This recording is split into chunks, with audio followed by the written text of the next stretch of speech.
아, 유신태 형제님 이야기를 들으면서 원자력 발전소의 구조가 갑자기 생각이 났어요. 원자력 발전소 안에 이제 관리구역이라는 구역이 있는데요. 거기는 관리구역은 말 그대로 관리를 하는 구역이거든요. 무엇을 하냐면 방사선을 관리하는 구역이에요.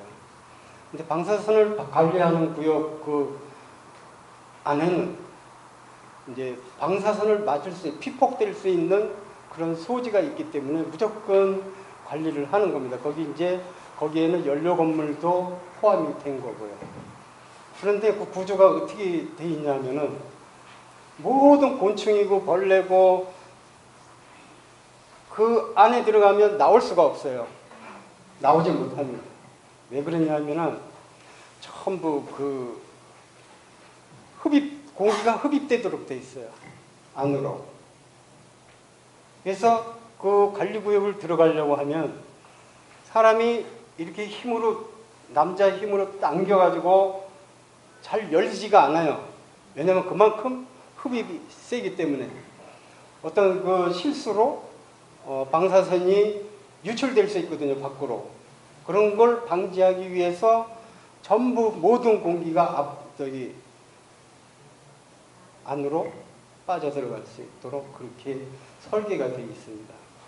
그래서 안전하다고 할 수 있고, 그래서 이제 저희들이 이렇게 원자력 발전소가 많이 있지만 그런 구조 시스템이 있고 안전장치가 돼 있어서 우리가 이렇게 방사선에 유출되지도 않고 안전하게 살 수 있는 거죠. 그 관리만 잘하면 방사선은 좋은 거거든요. 그래서 관리를 잘 못하면 이제 무서운 일들로 번져질 수가 있고. 제가 나온 거는 지난번 사회 볼 때 제가 잘못 얘기한 게 있어가지고 그걸 정정하기 위해서 나왔어요. 뭐냐면 집에서 이렇게 오다 보면 안개가 끼잖아요. 안개가 아주 멋지게 껴요. 그 깔려 있는 거를 내가 운하라 그런 것 같아요. 운하가 아니거든요. 운하는 인공으로 이제 수로를 만들어서 배가 다닐 수 있게 한 것을 운하라 그래요. 운해는 뭐냐면은 제가 운해 그런 게 막 헷갈려가지고, 운해는 비행기 타고 가다 보면은 그 구름이 쫙 깔려 있는 게 있잖아요. 그게 운해거든요. 그리고 안개가 산에 마을에 덮이고 그런 것은 운무. 바다에서 안개가 피어오르는 것은 해무. 그렇습니다. 그것을 정정하기 위해서, 그것 때문에 나온 것은 아니고, 이렇게 덤으로, 겸사겸사해서 나왔습니다. 저는 요즘 하루하루 시간을 보내는 것이 하나님의 은혜다라는 생각이 듭니다. 우리 모든 성도님들도 살면서 하나님의 은혜라는 생각을 많이 가질 수가 있어요. 근데 특히 저 같은 경우에는 더 하나님의 은혜를 느끼면서 사는 것이 아닌가. 그래서 참 그 부분이 너무나 감사가 되고, 제가 오른쪽 팔을 다쳐가지고 잘 못 쓰고, 원래는 병원에서는 의사가 이걸 꼭 묶어두고 제 사진을 봤죠. 그렇게 하고 다녀야 되는데 제가 그걸 임의로 그걸 귀찮아서 벗었거든요. 벗어놓고 차에다 어떨 땐 싣고 어떨 땐 집에다 두고, 지금 집에다 두고 왔는데 그게 좀 참 불편하더라고요. 그래서 주사도 맞고 또 물리치료도 받고 그러면서 이 팔이 많이 좋아졌어요. 그래서 이렇게 들기도 하고 돌리기도 하고,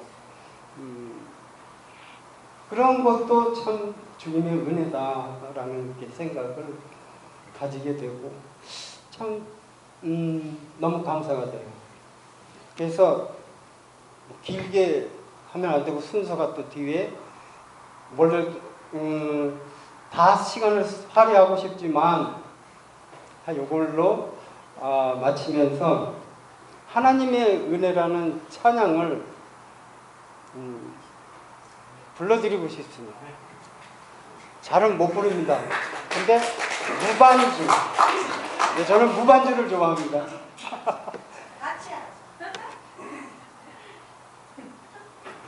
오늘은 제가 하겠습니다. 같이 하는 것도 좋은데 오늘은 그냥 솔로로 독창을 하겠습니다. 아주 하나님의 은혜를 너무 제가 좋아하는 찬양이에요. 박정호 씨가 부르는 건데 좀 힘들더라고요. 이게 많이 올라가고 막 그래서 잘 못 부르지만 은혜를 받아주세요. 나를 지으신 이가 하나님, 나를 부르신 이가 하나님, 나를 보내신 이도 하나님, 나의 나 된 것은 다 하나님 은혜라. 나의 달려갈 길 다 가도록 나의 마지막 복음 다 하도록 나로 그 십자가 품게 하시니 나의 나 된 것은 다 하나님 은혜라. 한량없는 은혜, 갚을 길 없는 은혜, 내 삶을 애워싸는 하나님의 은혜, 나 주저함 없이 그 땅을 밟은 도 나를 붙드시는 하나님의 은혜, 한량없는 은혜, 갚을 길 없는 은혜, 내 삶을 애워싸는 하나님의 은혜, 나 주저함 없이 그 땅을 밟은 도 나를 붙드시는 하나님의 은혜, 나를 붙드시는 하나님의 은혜.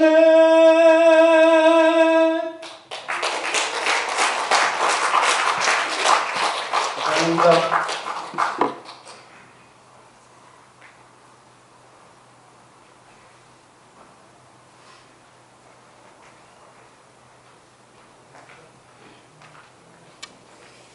안녕하십니까. 네, 제가 나온 것 자체가 하나님의 은혜고 기적입니다. 저는 항상 듣는 소리가 말이 없다. 회사에서나 교회에서나 형제님은 왜 그렇게 말이 없습니까? 구원받기 전에도 부끄러워서 인사를 못했는데 그 버릇이 잘 안 고쳐지는 것 같아요. 그래서 말씀 한 구절 읽고 얘기하겠습니다. 누가복음 7장 44절에 그 여자를 돌아보시며 시몬에게 이르시되 이 여자를 보느냐? 내가 네 집에 들어올 때 너는 내게 발 씻을 물도 주지 아니하였으되 이 여자는 눈물로 내 발을 적시고 그 머리털로 닦았으며 너는 내게 입 맞추지 아니하였으되 그는 내가 들어올 때로부터 내 발에 입 맞추기를 거치지 아니하였으며 너는 내 머리에 감람류도 붓지 아니하였으되 그는 향유를 내 발에 부었느니라. 이러므로 내가 내게 말하노니 그의 많은 죄가 사하여졌도다. 이는 그의 사랑함이 많으니라. 사함을 받은 일이 적은 자는 적게 사랑하느니라. 네.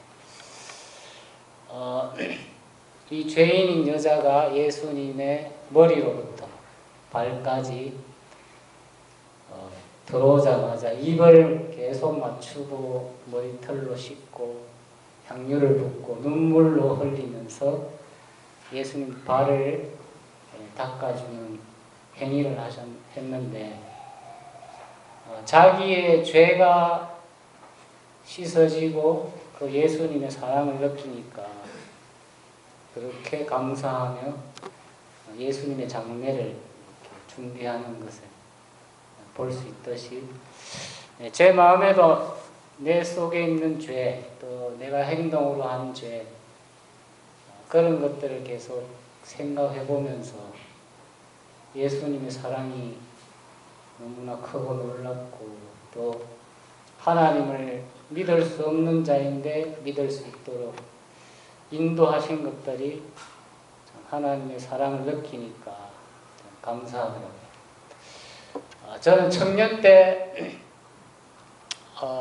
운전하는 직장을 많이 다녔어요. 배달하고 파이프 배달, 또 이제 PVC 파이프 배달, 사료 배달, 또 계란 배달을 많이 했는데 그 철제를 싣고 이제 길을 찾다 못 찾아가지고 이제 후진을 굉장히 세게 빵 했어요. 근데 뒤에 포타가 있었는데 그 포타를 그 철제 실은 차가 이제 뒤에까지 철제가 길잖아요. 그러니까 뒤에까지 쭉 나와 있는 그 철제로 뒤에 포타를 쾅 친 거예요. 그래가지고 뒤에 그 차에 탄 사람이 깜짝 놀래고 이제 그 차 운전석이 자기 배에까지 찌그러져서 닿았거든요. 그래서 저는 이제 놀래게 도망가고 그분이 이제 따라와가지고 2단 옆차기를 하더라고요. 그래가지고 아이고 잘못했습니다 하고 뭐 빌었는데 그 이제 저 이제 또 컨테이너 문을 닫다가 이제 문이 안 닫혀가지고 이제 지게차로 그 컨테이너 문을 강제적으로 밀면서 이제 그 손잡이를 고리에 이제 채워야 되거든요. 그래서 그 지게차로 밀었는데 그 손잡이가 이제 반작용에서 밀다가 튀었어요. 뒤로 튀면서 그 손잡이를 이제 채우려고 하던 그 기사가 앞에 있다가 이제 이 눈썹에 맞은 거예요. 눈썹에. 쇠가 탁 튀니까 눈썹에 맞으니까 피가 바로 이제 흐르면서 이제 119를 불렀거든요. 그래가지고 이제 회사에서 난리가 나고 또 이제 공장장이 이제 소집을 해서 대책위원회를 열어가지고 또 공장장 그 공장에서 제일 높은 사람이 공장장이고 이제 또 그 위에 다른 본사에 이제 사업부장이 또 더 높이 있어요. 그 사업부장이 왔을 때 그 사고가 나가지고 이제 공장에서 큰 난리가 나고 그 계속 이제 대책위원회를 하고 그걸 어떻게 처리할 거냐 이제 뭐 그래가지고 이제 다음부터는 이제 우리가 이제 문을 그 기사는 손도 대지 못하게 하고 우리가 이제 문을 다 닫게 했어요. 오는 차마다 문을 우리가 다 닫아야 되는데 그런 대표적인 일을 이제 예를 들은 거고, 제 삶 속에 많은 실수와 또 하나님의 간섭하심. 그러니까 내가 실수를 많이 하니까 이제 어려움을 많이 당하더라고요. 그걸 또 하나님의 간섭하심이라고 생각하면은 또 하나님의 간섭하심인데, 제가 참 잘났다고 할 수가 없겠더라고요. 컨테이너에 이제 물건을 싣고 해외에 이제 보내거든요. 배를 태워가지고 해외에 보내는데, 그 컨테이너에 빵구가 나든지 물이 새든지, 또 컨테이너에 날카로운 부분이 있어서 제품이 또 찢어지든지 여러 가지 문제가 있을 수가 있어요. 또 컨테이너에 실지 말아야 될 제품을 실든지, 안 그러면 또 그 제품에 또 라벨지를 또 붙여야 될 제품이 있고 또 안 붙여야 될 제품이 있는데, 그런 출하지시서대로 그게 이제 다 행해야 되거든요. 한 번이라도 실수를 하게 되면 또 난리가 나지요. 그래서 또 해외에 보낸 제품이 잘못될 경우에는 회사 전체가 망할 수도 있어요. 그래가지고 그런 두려움 속에서 제가 이제 일을 하고 있는데, 그것은 하나님께서 도와주셔야 되지 제가 어떻게 할 수가 없는 부분이더라고요. 그래가지고 그런 걸 생각하면은 이거는 인생은 참 하나님의 연속적인 도움이 있어야 되는 거지, 내가 어떻게 잘하려고 한다고 해서 잘 되는 게 아니구나. 한 번이라도 내가 실수를 하게 되면은 참 어려움을 겪는 그런 일들인데, 그런 걸 생각하면 내가 마음 높일 수가 없고 하나님의 도우심을 참 바라볼 수밖에 없는 위치에 있는 것을 자주 이렇게 발견하겠더라고요. 제가 구원받고 청년 때 이제 뒤에 형제를 태우고, 같은 직장에 다니는 형제를 태우고 이제 오토바이를 타고 이제 구미에 집회가 있어서 저녁에 회사 마치고 막 갔는데, 이제 교차로에서 그 교차로를 건너려고 하는데 신호가 탁 바뀌는 거예요. 그러니까 신호가 바뀌니까 옆에 차들이 이제 탁 들어오죠. 저는 직진하려고 막 세게 달린 상태고, 그런데 프라이드 새 차가 그때 이제 처음으로 나왔는데, 프라이드 그 차하고 오토바이하고 부딪혀가지고 뒤에 탄 형제가 붕 떠가지고 프라이드 위에, 본네트 위에 툭 떨어진 거예요. 저도 이제 옆으로 뒹굴고 그래가지고 그 형제님이 하는 말이, 아이고 들림 받는 줄 알았습니다. 붕 떠가지고 그래가지고 그때 참 죽을 수도 있었는데, 저는 다치지도 않고 그냥 좀 타박상만 좀 있고 둘 다 다치지는 않았는데, 참 그런 것들을 생각하면은 참 은혜 위에 은혜고, 참 저는 이제 인생에 또 깨달음이 빨리 와가지고 인생의 의미가 없어서 빨리 죽으려고 했고, 그런 상태에서 복음을 듣고 또 구원을 받았는데, 그 죽으려고 했던 그 마음의 상태까지 오지 않았으면은 너무나 고집이 세고 하나님을 몰랐기 때문에 구원받을 수 없는 사람이었는데, 죽을 수밖에 없는 위치까지 하나님이 계속 마음을 낮추셨어요. 그래서 오토바이 사고로 이제 저번에 수술 받은 거 얘기했듯이 발목이 부러져 가지고 발목이 삐뚤게 붙어 가지고 제가 정상적으로 이제 몸을 잘 쓰지 못했는데, 그것이 이제 마음에 계속 상처가 되고, 제가 이제 운동을 좋아했는데 그것을 잘 하지 못하고 이러면서 마음의 어려움을 많이 겪었고 또 내성적인 성격과 또 직장생활하면서 코피를 많이 흘리고 하면서 저의 연약함 때문에 인생의 어려움을 많이 겪으면서 이제 하나님이 마음을 많이 낮추어 주신 상태에서 이제 죽으려고까지 하고 이제 또 병원에 쓰러진 상태에서 이제 덤프 트럭으로 내 머리를 꽉 눌리는 듯한 고통이 오더라고요. 그때 이게 참 지옥이 이런 곳이라면 가면 안 되겠구나 하는 그런 생각까지도 오고, 그때 일요일이었는데 이제 그 의사가 일요일 날 병원에 없고 이제 간호사들밖에 없었는데 너무 막 고통스러워하고 있는데 이제 얼음을 갖고 와서 이제 얼음찜질을 하고 나니까 이제 그 고통이 좀 가라앉더라고요. 그런 고통으로부터 시작해서 하나님이 마음을 낮출 수밖에 없도록 이끄신 것이 너무나 제 인생 속에서 역력했던 거죠.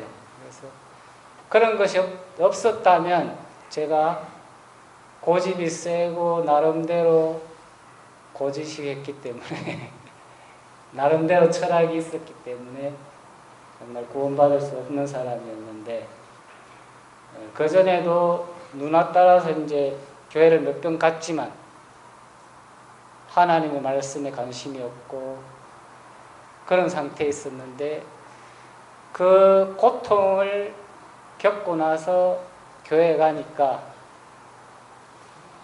그때 이제 목사님의 말씀을 듣고 그날 바로 구원을 받더라고요. 구원받는 것은 한순간이지만 그 마음의 고통이나 어려움이나 그것이 계속 있은 결과로 이제 제가 구원받은 거거든요. 그래서 이 여자도 많은 죄를 정확한 표현을 해놓지는 않았지만 지었을 거라는 겁니다. 그래서 저도 인생 가운데 마음속으로 많은 죄도 지었고 행동으로도 이걸 다 말하면은 다 시험 될 것 같고 저는 여기 부끄러워서 설 수도 없는 만큼 제가 죄를 많이 지었습니다. 그래서 사도 바울이 말한 것처럼 저는 죄인 중에 개수고 지극히 작은 자라고 고백할 수밖에 없는 상태인데, 제가 참 제 자신을 하나님이 보듯이 내 자신을 볼 때 저를 참 높일 수 없는 자고 참 하나님 앞에서 감사합니다라고 말할 수밖에 없는 자인 것을 고백을 드리면서 마치겠습니다.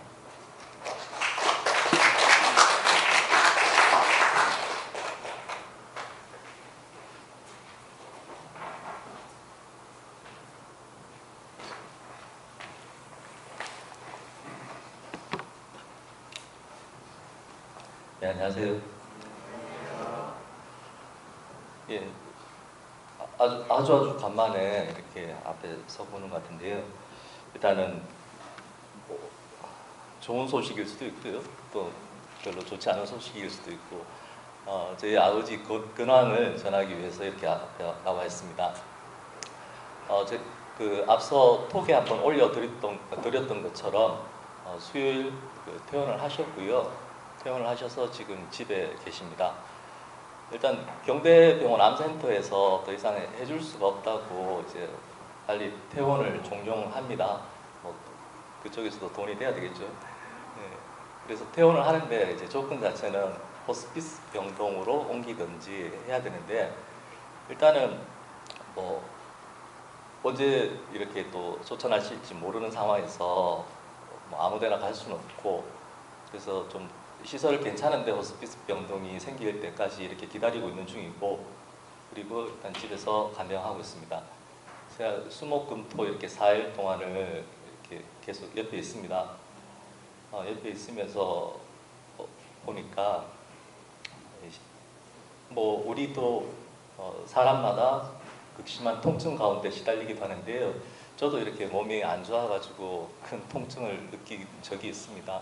근데 뭐 그보다 더 심하니까 심할 거라고 이렇게 추측을 합니다만은 그 통증의 깊이를 정도를 잘 알지는 못합니다.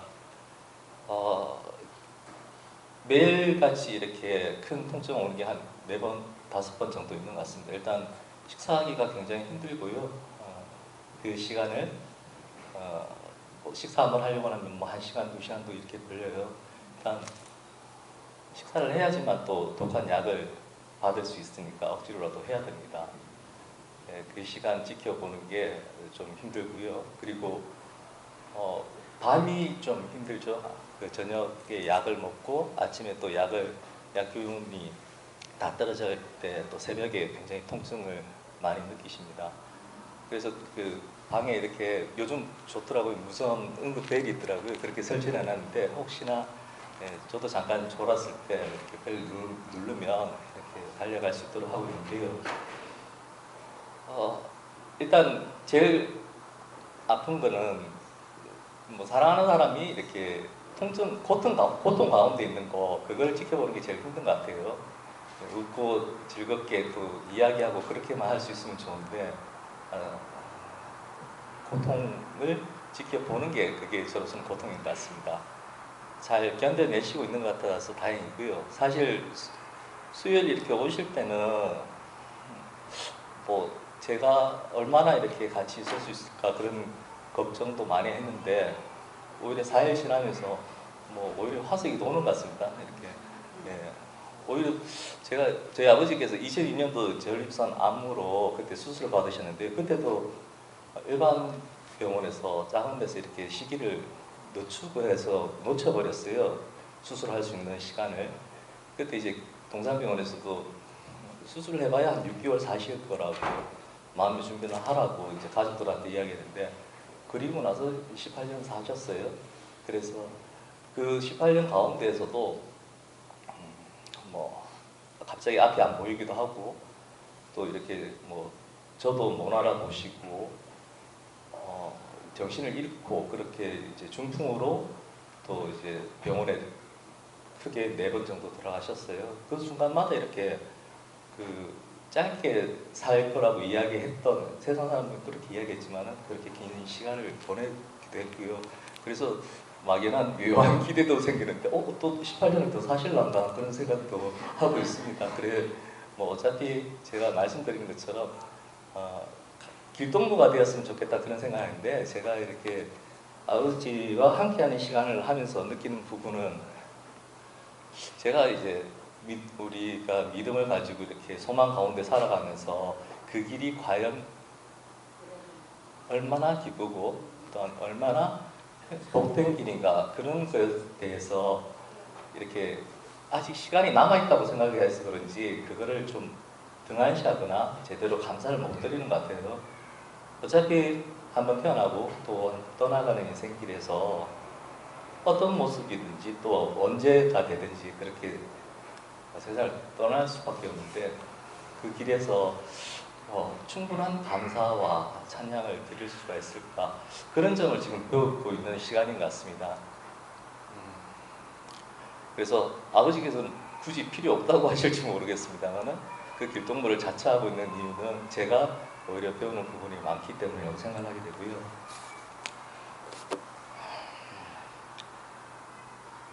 이제 앞으로 뭐 평일에 6일이죠. 6일을 이렇게 아버지와 함께 있으면서 제 일을 뭐 할 수 있으면 좋고요. 또 어느 정도 또 조정될 수밖에 없는데 6일을 이렇게 아버지하고 같이 있다 보면 오늘 같이 이렇게 6시간이 생깁니다. 10시부터 해서 이렇게 오후까지 해가지고 제가 마음대로 이렇게 교회에 나와 있어도 그리고 또 중간에 달아나지 않아도 괜찮은 이런 시간이 주어지는데 지금은 뭐 반대급부로 얻어지는 게 너무나 크고 즐겁다는 그런 생각을 합니다.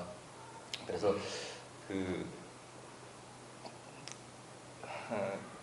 성도 여러분들께 이렇게 기도 요청을 하게 됩니다.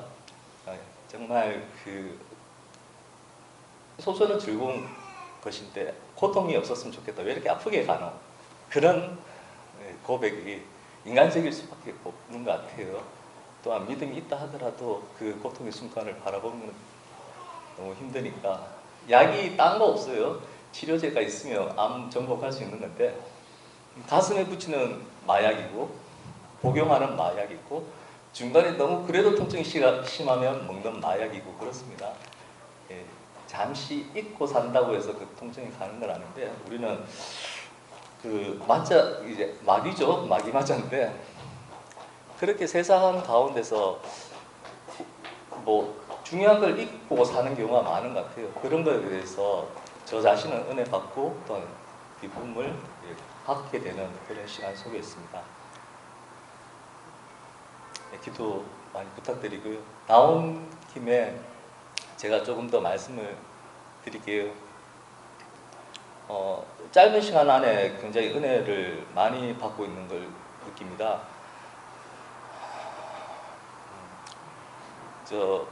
그리고 또 한 친구가 있죠. 김민재 군이라고.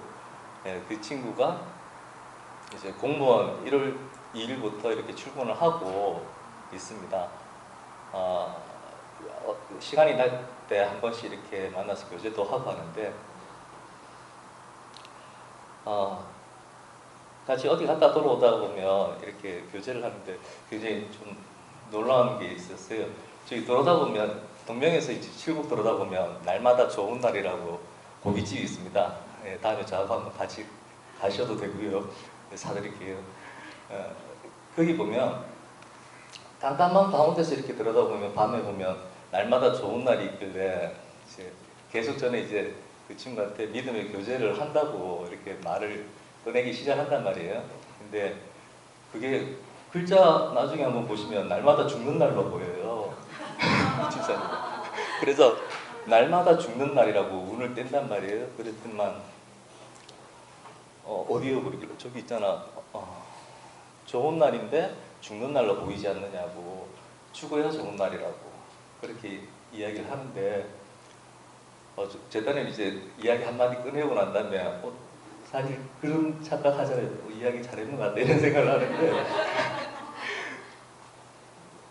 김민재 군이 이제 대뜸 한다는 말이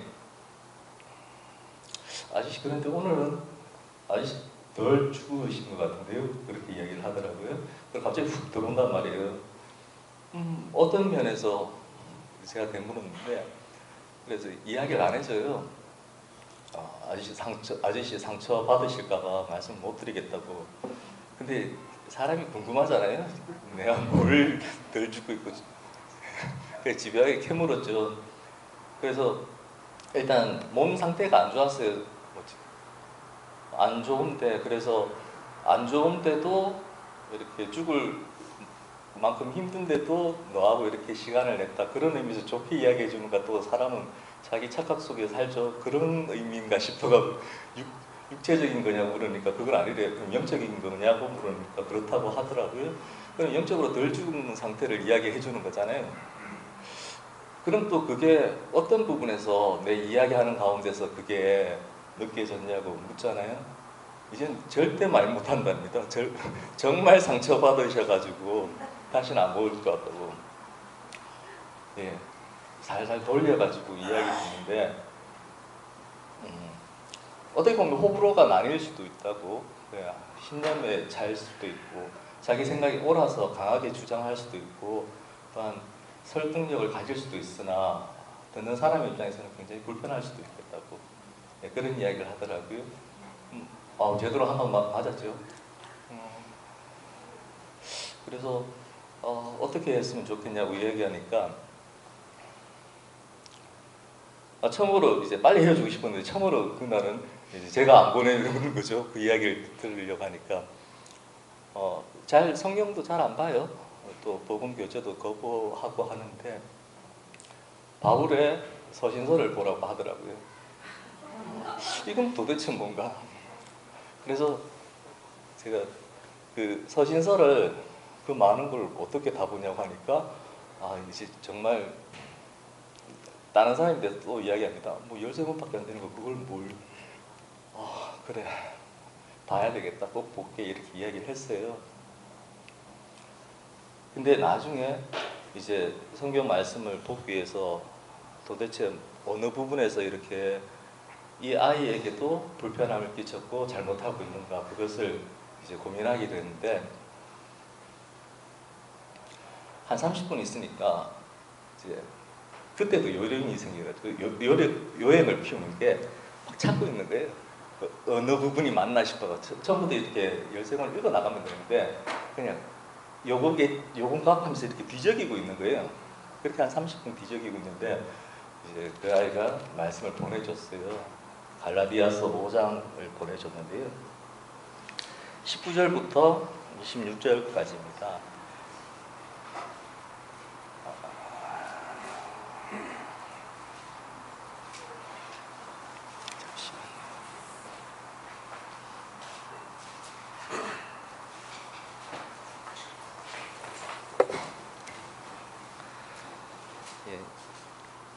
육체의 일은 분명하니 곧 음행과 더러운 것과 색과 우상 숭배와 주술과 원수 맺는 것과 분쟁과 시기와 분냄과 당 짓는 것과 분열함과 이랑과 투기와 술 취함과 방탕함과 또 그와 같은 것들이라.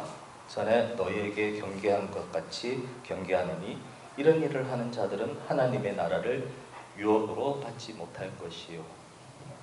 이런데 얼굴이 부르락 할 수밖에 없는데, 잘못 사는 삶이라고 생각을 하는데, 이 말씀을 이제 받으면서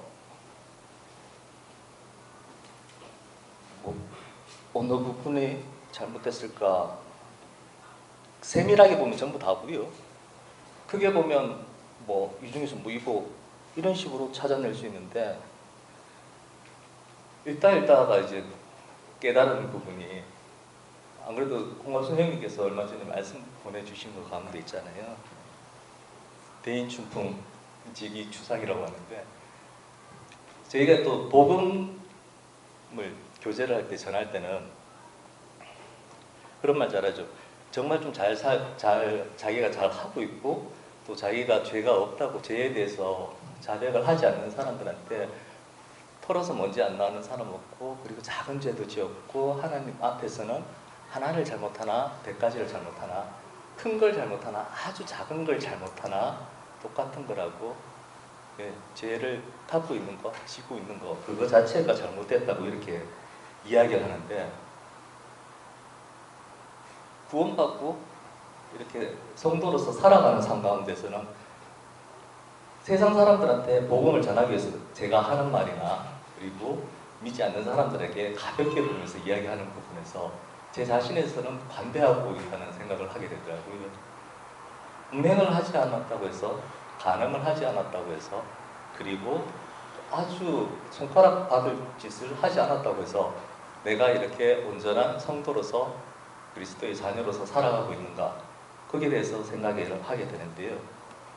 분쟁과 시기와 분냄과 가장 가까운 것부터 하고 있는 것부터 하면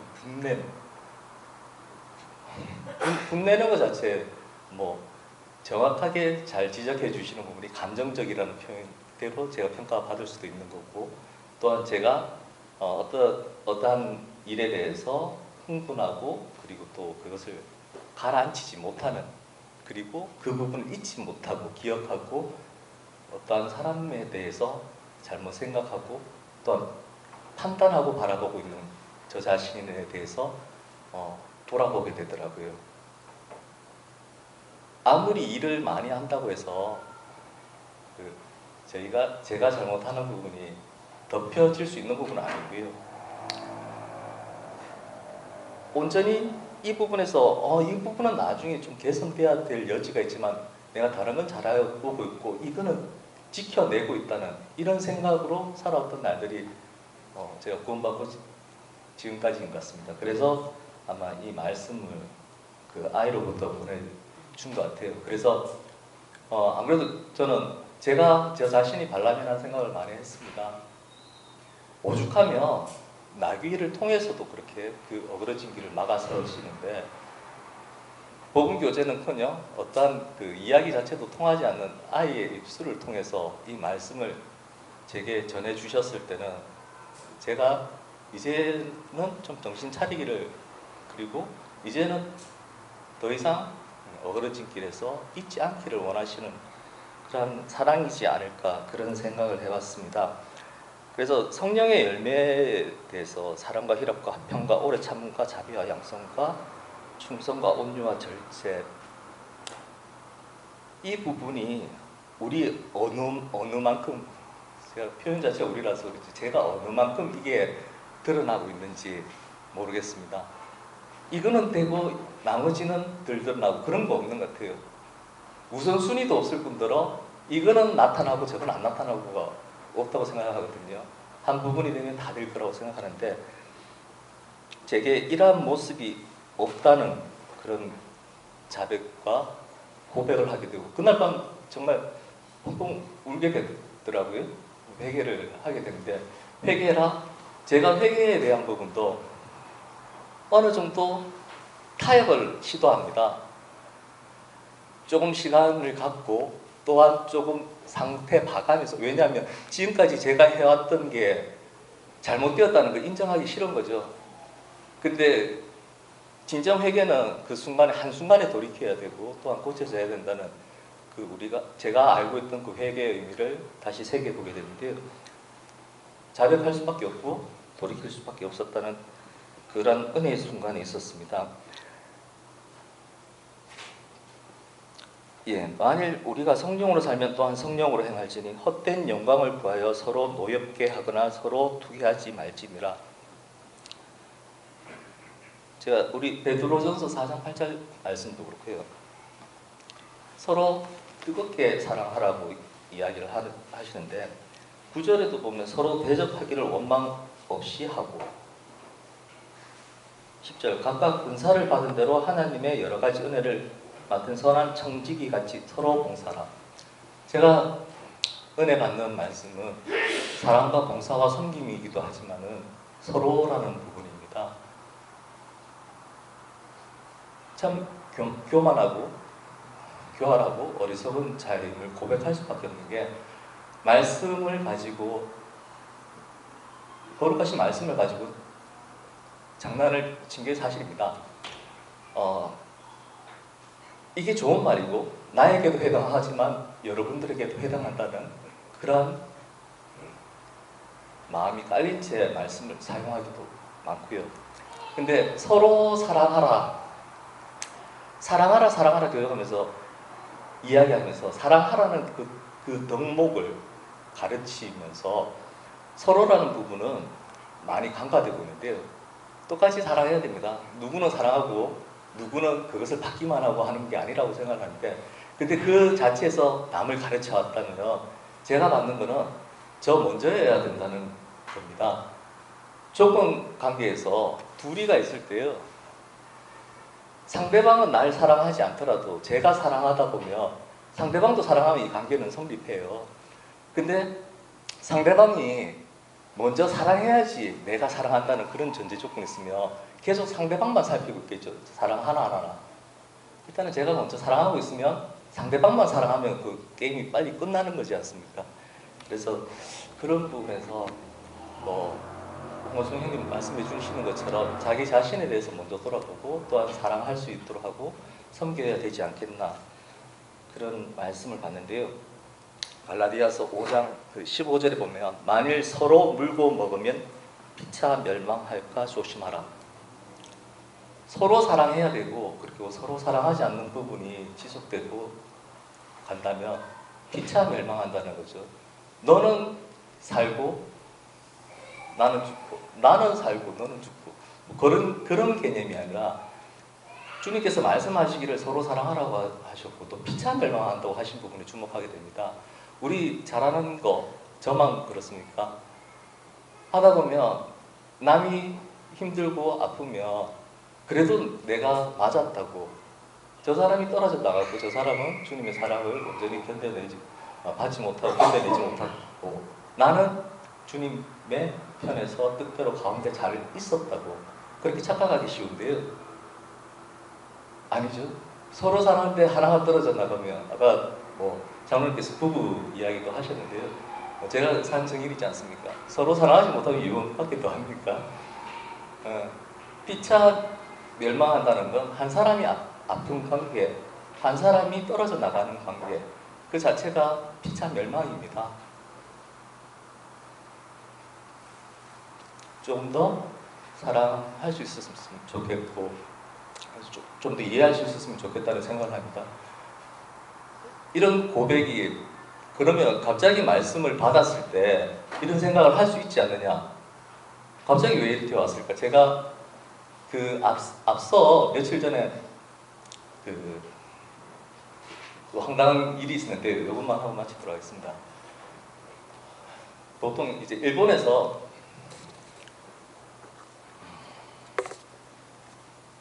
그 사람 피로 혈액형을 나눴다고 하잖아요.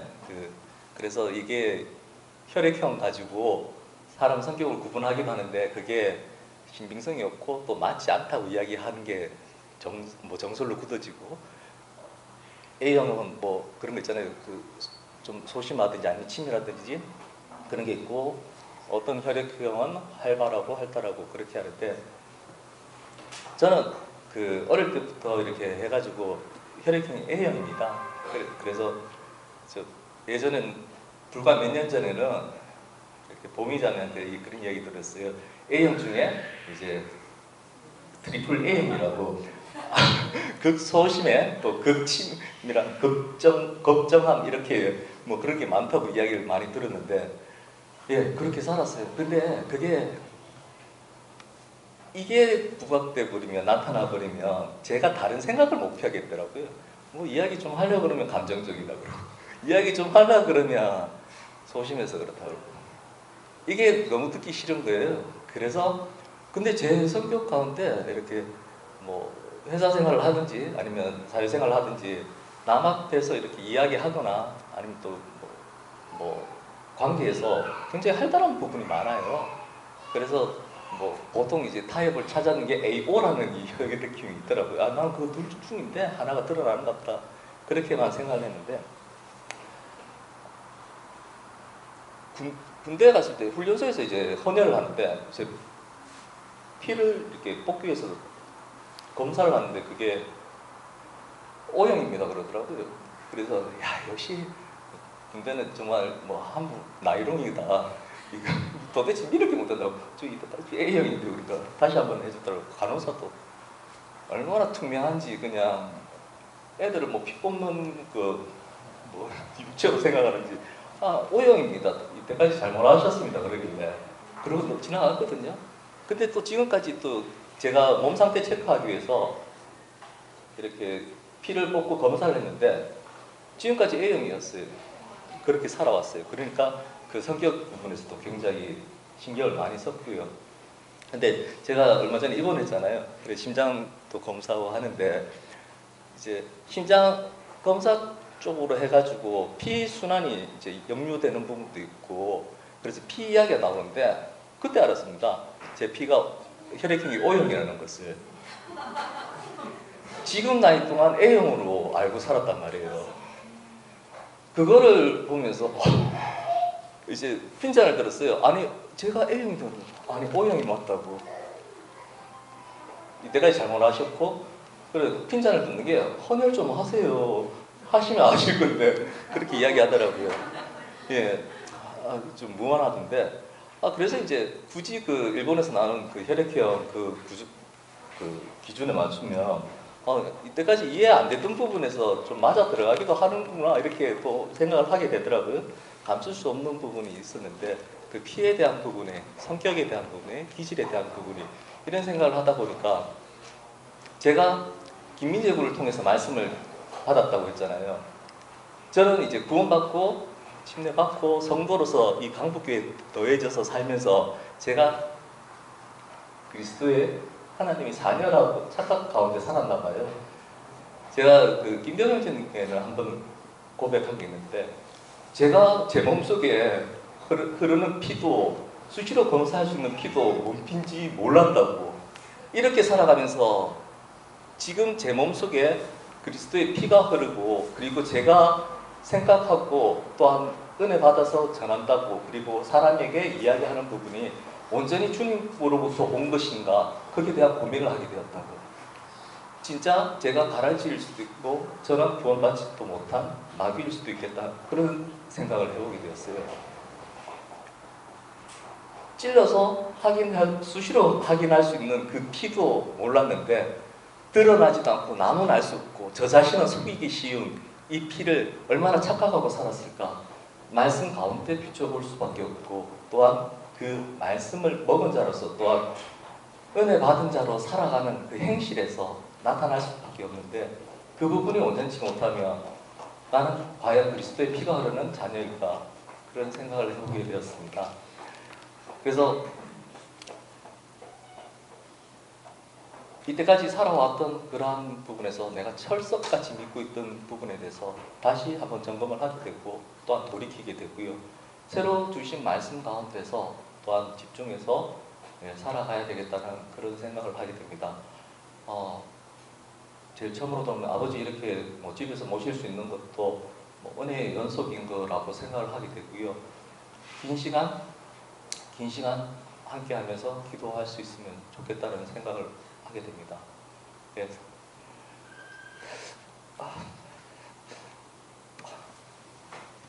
머리 굵어지고 잘 못했던 편인데 아버지 사랑합니다 그런 표현을 드리면 아버지가 그렇게 좋아하시더라고요.